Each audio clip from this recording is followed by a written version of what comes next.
Le bi-hebdomadaire français Jeune Afrique a fait un portrait du député d'Agboville dans sa dernière livraison.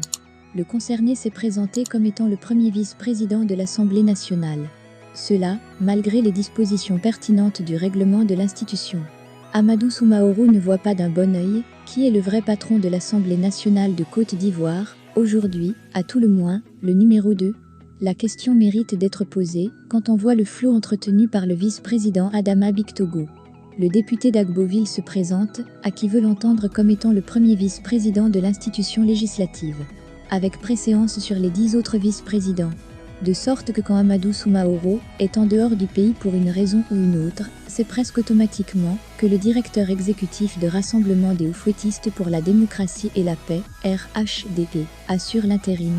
Cette attitude d'Adama Bictogo instaure une sorte de bicéphalisme qui ne dit pas son nom.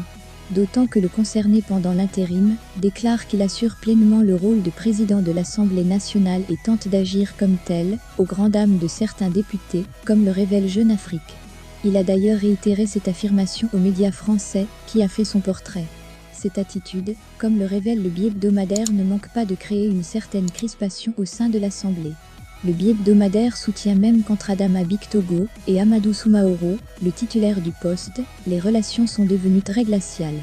L'attitude d'Adama Bictogo est pourtant, les choses sont très claires.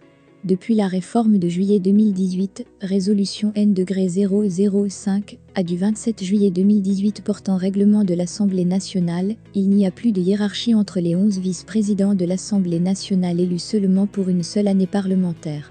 À l'échéance, tout le bureau de l'Assemblée nationale, le président de l'institution, les 11 vice-présidents, les 3 questeurs et les 12 secrétaires, article 6 du règlement de l'Assemblée nationale, est renouvelé, à l'exception notable du président de l'Assemblée nationale qui a lui, un mandat de 5 ans.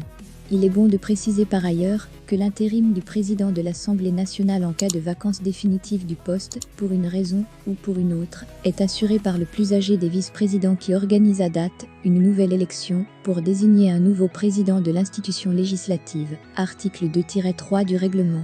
Il se livre une guerre souterraine pour le contrôle de l'Assemblée nationale. Adama Bictogo a assuré à Jeune Afrique qu'Alassane Ouattara est d'accord pour qu'il assure le rôle de premier vice-président. En d'autres termes, le chef d'État l'aurait en quelque sorte pistonné. L'immixtion du chef de l'exécutif ivoirien pose indubitablement la question de la séparation des pouvoirs. L'éthique républicaine a-t-elle encore un sens quand c'est le pouvoir exécutif qui établit ainsi l'organigramme du législatif censé le contrôler ?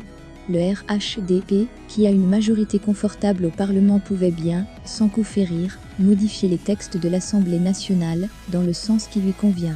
Pourquoi donc se complaire dans une situation de non-droit, avec des répercussions prévisibles sur l'avenir de l'institution législative ?